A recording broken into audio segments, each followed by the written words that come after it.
Well, good Sunday afternoon to everyone. I'm glad that you're joining me here tonight. And tonight we're going to continue our study or look into finance and what the Bible teaches us about that. So far, we've learned about the unjust steward, and we have learned about the four aspects of our finances: our income, our expenses, our saving, and our giving. And then we've looked specifically at our income, we've looked specifically at our expenses. Let me remind you that the quickest way to relieve some stress in your financial situation is to cut your costs. So that might mean giving up cable. It might mean dialing back how much service or data you have on your cell phone plan. It could be some other product, a magazine, or some subscription you have. If you cut those things out, it will relieve some stress, and that's the quickest way to relieve stress. Long term is to work on your income.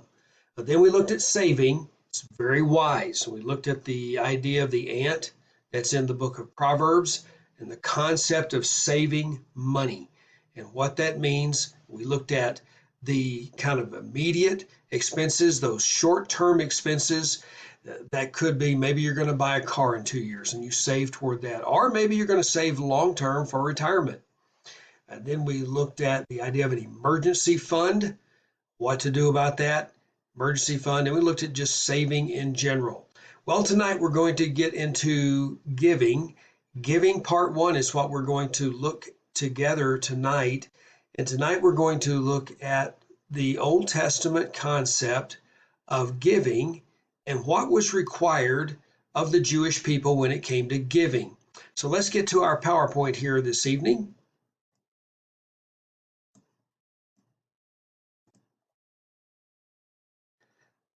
Move myself down here just a bit. All right, this is a great quote. I love it. I hear Dave Ramsey say this fairly often. The most fun you'll ever have, that you'll have with money, is giving. We have been, that is my wife and I, have been the recipients of a lot of people's generosity over the years. Been in the ministry for most of our adult lives, out of Bible college into the ministry, and people have been very gracious and kind to us, and the Lord has met our needs through the generosity of people and giving. I don't like it to give a lot of if you will, to say a lot about something that maybe we have done. You know, when a preacher's the hero of all of his stories, it's kind of a flare, a signal to say, okay, hang on just a second here. But I will tell you, with this idea of the most fun you'll have with giving money, is a few years ago, my wife received some inheritance from her parents passing. And we were able to section off a set amount of money that we felt like that we should give. And I remember that my wife had some cash that she kept for the purpose of seeing, and if there was somebody she perceived with a need, that she could just give them some money. Now it was very measured. In other words, hey, we see a need here, we could do something about that. I remember whenever we were newly married, and we may have had only one child. I'm not even sure we had one, but maybe just one child. And there was a family that lived near us, and they were in the ministry as well. And one of their kids thought that my wife needed some shoes. And so the mom said, okay, well, let's get her some shoes. So they took my wife and they bought her some shoes. Anyhow, so to be the recipient of is humbling. To be able to give is exciting. I have another friend, a preacher, and I think I said this several weeks ago. He said, would you rather be the one who needs $20, or would you rather be the one who can give $20? And that's thought-provoking. I would rather be on the giving side. It is the most fun that you'll have with money, to see a need and be able to help with that. Well, let's get on to our PowerPoint tonight. And let me move myself up here. Here we go. And move. I'm going to put myself right there up there in the corner. Very good. Let's start with Hebrews chapter 7, verses 1 through 10. Hebrews chapter 7, verses 1 through 10. Now, in that passage of scripture, we're going to learn about a man named Melchizedek. And as we learn about this man named Melchizedek, we're going to see that he was a type of Christ. And in the Old Testament, we sometimes call those incarnate or pre-incarnate aberrations, or if you will, pre-incarnate appearances of Christ. And we call him that. And this man, though he was a man who was a real man, I'm trying to get my Bible up and running here. That's why I keep looking down. Sorry. We're going to look at this man. He was a real man. He was a real king. He was a real priest. What's also interesting is in the Old Testament economy, or the way the law was set up, that really the office of Levite or priest, the office of king, and the office of prophet, they were basically separated, especially king and priest. Now, there would be a Levite, a priest who might become a prophet. And also there might be someone like David who wrote a lot of Psalms. There's a lot of prophecy in some of those Psalms. But basically those aspects were separated, especially with the Levites and the kings. They were separate entities. Well, this king here is named Melchizedek, and he was a type of Christ. Let's look at the first 3 verses. For this Melchizedek, king of Salem, priest of the Most High God, who met Abraham returning from the slaughter of the kings, and blessed him, to whom also Abraham gave a 10th part of all, first being by interpretation king of righteousness, and after that also king of Salem, which is king of peace, without father, without mother, without descent, having neither beginning or of days, nor end of life, but made like unto the Son of God, abideth a priest continually. So this king priest Melchizedek was a type of Christ. He was what Christ would be, a king and a priest, which is what Jesus is.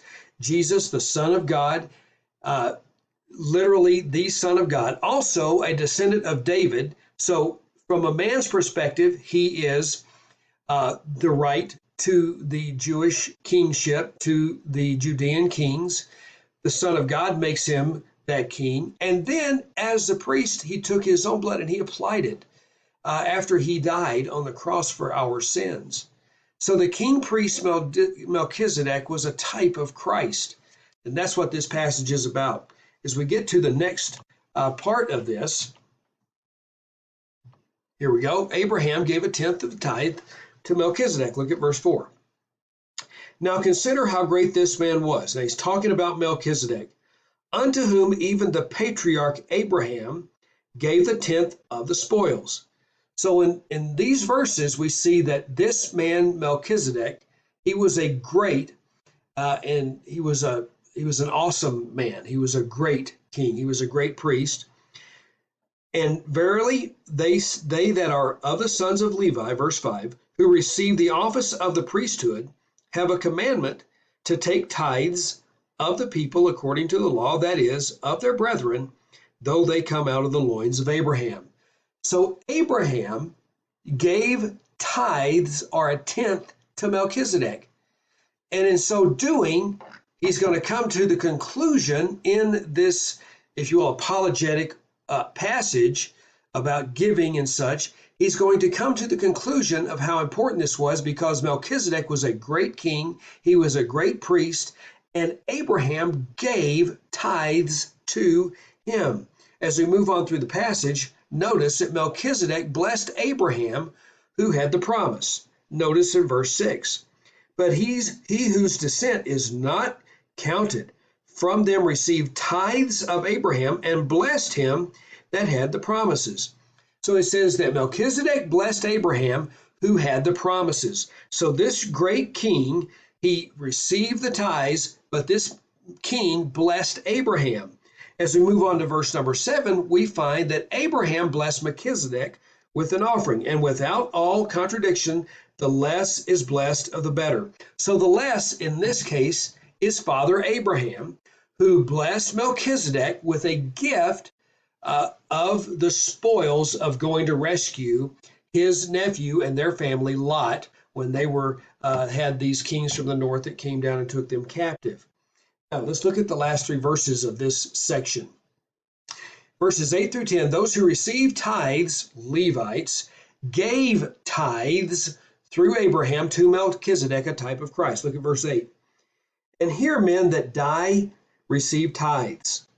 But there he receiveth them, of whom it is witnessed that he liveth. And as I may so say, Levi also, who receiveth tithes, paid tithes in Abraham, for he was yet in the loins of his father when Melchizedek met him. So what this is saying is that, look, that the Levites actually gave tithes to Melchizedek because their great grandfather Abraham gave tithes.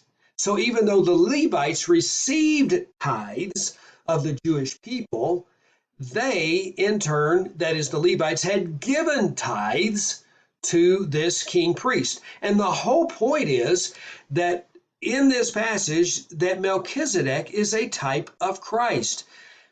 Now he's using the tithe as a way to help his readers understand. But the point of this is that Christ is better. He's greater. And as Melchizedek was greater than Abraham, Christ is greater than the law. That's really what this comes down to. But he's using the illustration of giving tithes. Now let's move on and let's see what else the Bible says about the Old Testament concept of giving. First, I printed all these texts out, or put them into the PowerPoint here. So let's look at this. This is the first place that the Jewish people, in being given the law, that it is told to them what is expected. So Leviticus 27, verses 30 through 34, and all the tithe of the land, whether of the seed of the land or of the fruit of the tree, is the Lord's. I highlighted this. It is holy unto the Lord. And if a man will at all redeem aught of his tithes, he shall add thereto the fifth part thereof. So a 20%, if he wanted to change, maybe instead of bringing the fruit of the land or the seed of the land, he could calculate, or there was a calculation that they could make, and add a 20% to that, a fifth part. And concerning the tithe, verse 32, the tithe of the herb or of the flock, even of whatsoever passeth under the rod, the tenth shall be holy to the Lord. So this was a set procedure. He shall not search, verse 33, whether it be good or bad, neither shall he change it. And if he change it at all, then both it and the change thereof shall be holy. It shall not be redeemed. These are the commandments which the Lord commanded Moses for the children of Israel in Mount Sinai. So there was all kinds of rules and regulations in which the Jewish people were to give this tithe. This is called, or at least we'll call it, the first tithe that was required. Everything in the land was holy to the Lord, and the people were to give a tenth of everything that they came across when they got into the land, and things that grew and things that they didn't plant. That was all a tenth belonged to the Lord. And then there was the flocks and herds, and there was other issues that are going on here, and there was some changing that they could do, but this was required. Now the Bible goes on to say, and oftentimes I think people miss this, is that there were other tithes that were required. And by the way, before we get to that, the tithe was the way the Levites were to have income. See, when the Levites, part of the tribes of Israel, so there's 12 tribes, there were 12 sons of Jacob, right? And the Levites became the priestly tribe, and they were not going to inherit a part of the land. So that's 11. Well, a double portion of inheritance went to Joseph's sons, Manasseh and Ephraim. So now you have the count of 12, Levites excluded. They were to be interspersed throughout the land of Israel when the children of Israel got into the promised land. The tithe was the way the Levites were to have income. They were dependent on the other children of Israel doing what was right and giving a tenth. Now, I assume, knowing human nature, knowing my human nature, and certainly reading about the nature of the Jews, the grumbling, the griping, and there were probably those who did not like giving that tenth. They didn't like that at all. They probably looked at it as a tax, and we may look at that as a tax as well. We may think of it that way, but that was the way the people who did not receive an inheritance in the land, they were to be taken care of by the people they were to give a tenth. It was all to funnel into the tabernacle, the worship system, and then it was to be distributed to the Levites. That was how they made a living. Now, the Levites might have a little plot of land, they might do a little gardening, they might have a few animals, but their income was dependent upon people giving that tenth. They were to live by faith. Well, it moves on a little further than that, but there were probably some that did not like giving that tenth. They felt as though it was a tax. There were others that were right with the Lord, and they gladly gave that tenth, realizing this is the way God had set it up. So the tithe was the way the Levites were to have income. Now, a second tithe, that was the first tithe. The second tithe was required yearly. In Deuteronomy 14:22, this is a different tithe. Thou shalt truly tithe all the increase of thy seed, that the field bringeth forth year by year. So they get in the land, and now the increase, so the things that were already there were the Lord's. They were a tenth, was holy to the Lord. But the things that they come in and do, now that is a tenth is required by the Lord every year. That the field bringeth forth year by year. I think I got the wrong fourth there. Anyhow, it bringeth it forth. Sorry about that. I think I had it spelled correctly and spell check got me. Anyhow, so bringeth it forth year by year. Then there was a third tithe. A third tithe was required every 3 years. Deuteronomy 4:28 and 29. At the end of 3 years thou shalt bring forth all the tithe of thine increase the same year, and shalt lay it up with thy gates. And the Levite, because he hath no part nor inheritance with thee, and the stranger and the fatherless and the widow, which are within thy gates, shall come and shall eat and be satisfied, that the Lord thy God may bless thee with all the work of thine hand which thou doest. So every 3rd year, there was another tithe. So if you average it out, it's a little more than 23%. You take that third year and you divide it, it's a little more than 23% was required every year. And oftentimes we think that a tithe is only going to be this 10%. And we look at it, we scrutinize, and we agonize, and we try to get it down to the penny sometimes. And do I give a tenth off of my net, or do I give it off of my total income? What do I do? And we wring our hands. The Bible, I think, deals with all of those issues in the New Testament. But this is truly what a tithe was. That a tithe was that initial tithe, got in the land, that was holy, 10% was holy to the Lord. Then there was a way they were to count their flocks and herds and other things. Then there was a second tithe, yearly, a tithe increase of thy seed. And then the third tithe was required every 3 years.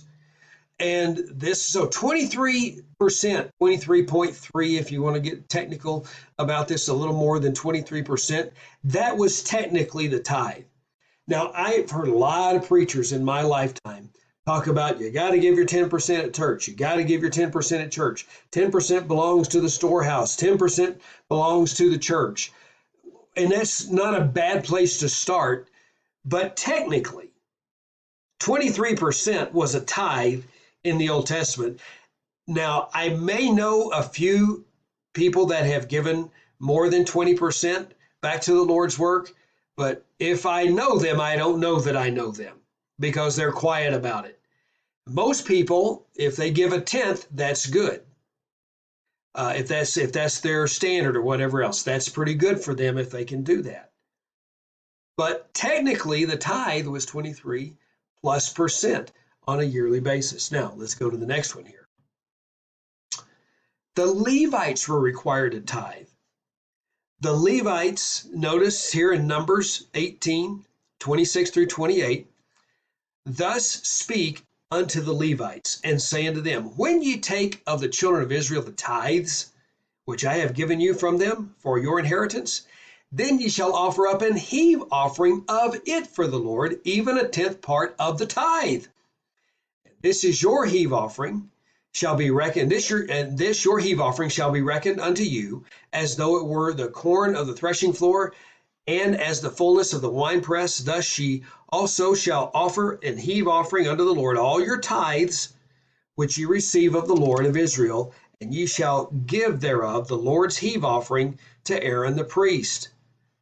So they were to give a tenth of what they received as a heave offering.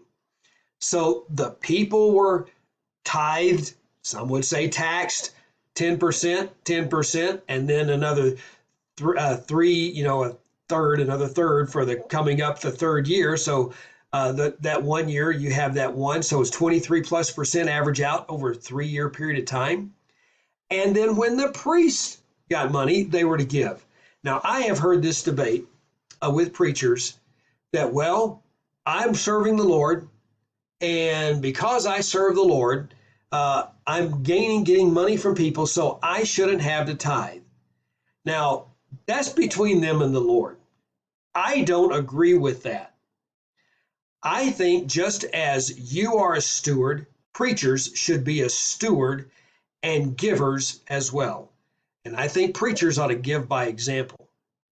Now, how much they give, that's between them and the Lord. One preacher, one commentary I was reading about this passage of scripture said when he pastored and he had a pretty large staff, he made sure that the ushers passed the offering plate on the platform to all of the pastoral staff so that they would have an opportunity to, number one, give, and number two, to be an example to the people that were sitting out there they were ministering to. So the Old Testament idea of giving. Now, let's look at a couple of things. When the Jews returned from captivity, they were to give to the work of the Lord. You see, the Jews had gone into captivity because they had become idolatrous. They did not allow the land to go idle on the year of Jubilee once every 50 years. They were not being careful with their giving, with their tithing as they should. There was corruption. There was all kinds of problems, and the Lord brought judgment on them and sent them into Babylonian captivity. After 70 years, the Lord, through people and miracles and prophets and men like Daniel that could read the scriptures, and Ezra and Nehemiah, the Lord brought a remnant back to restore the land and his city, Jerusalem, and his temple in Jerusalem back to a place of worship and a place where the worship of the Jews would be centered. But when they came back, they were to give to the work of the Lord. Notice what Haggai was one of the men that returned with them. He was a prophet. And this is what he said. Thus speaketh the Lord of hosts, saying, this people say, the time is not come, the time that the Lord's house should be built. Then came the word of the Lord by Haggai the prophet, saying. Now, in that first verse, or the second verse, first verse we read, verse 2. So what was happening is there was all kinds of pressure when they got back to the land. There was pressure from the outside that people didn't want them to rebuild the city, and they didn't want to rebuild the tabernacle or the temple at that time. They didn't want it to happen. So they kind of withered under the pressure, and they said, well, maybe this isn't the right time to rebuild the house. Well, God sent a message through his prophet Haggai, and in verse 4, is it time for you, O ye, to dwell in your sealed houses, and this house lie waste? He says, is it more important for you to get comfortable and cozy in your house, or is it more important for the house of God to be built? Now, therefore, verse 5, thus saith the Lord of hosts, consider your ways. Ye have sown much, and bring in little. Ye eat, but ye have not enough. Ye drink, but ye are not filled with drink. Ye clothe you, but there is none warm. And he that earneth wages to put it into a bag with holes. Sometimes that's what we feel like our money's doing. It's just not working for us. It's not enough.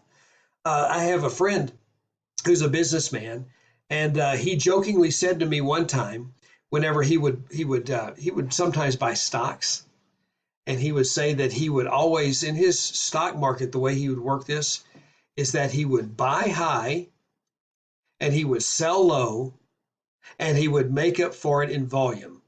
of course, you're not making any money like that. And he would say it that way. But that's kind of the way these people were whenever they were not giving to the Lord's work in the Lord's house as they should have been giving. And so they were to give to the work of the Lord. And God sent a prophet and says, hey, get your act together.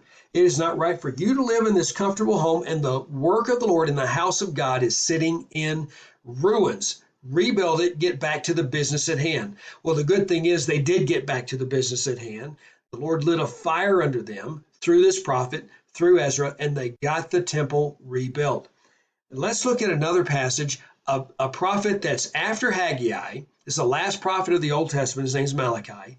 And notice it was to be to a specific place. In Malachi 3:10, bring ye all the tithes into the storehouse, that there ye may that there may be meat in my house. And prove me now herewith, saith the Lord of hosts, if I will not open you the windows of heaven and pour you out a blessing, that there shall not be room enough to receive it.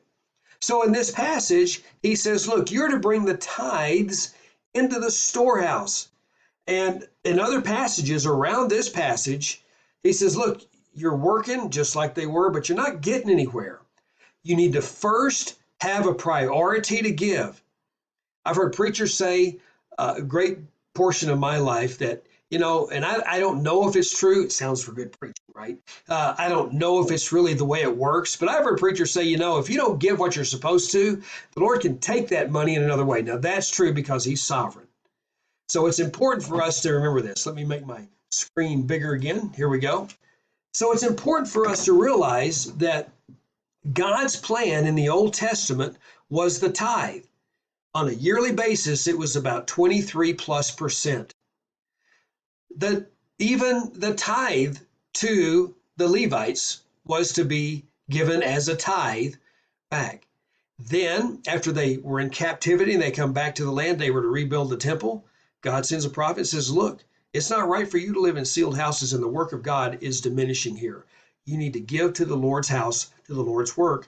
And in Malachi, he says, look, you bring all the tithes into the storehouse. That was a specific place, and that was for the purpose of taking care of the tabernacle, or the temple. I keep saying tabernacle, temple that was rebuilt, and so that the priests and the Levites could have a living. That was the point. Now, I have preacher friends that very much believe that the church is the storehouse. I don't hold that position, but I will talk to you about that next week. But understand the idea of giving. Sometimes giving is such a foreign idea to people. It just is, they're not accustomed to giving. They don't understand sacrificial giving, and that's okay. The Lord is patient with us. He works with us. He works in our heart. He brings us along. He works with us. But as we grow and develop and mature, we need to become givers. And remember, in the Old Testament, it wasn't just about giving. I mean, it was the matter of there was a strict line of giving. For a tenth was to be given to the Lord, and it was non-negotiable. Next week, after we have seen the precedents here set in the Old Testament about giving, we're going to also then look at what does it mean for us to give in grace and in faith. And the New Testament is loaded with encouragement about us giving and giving in faith. Till next time, God bless you.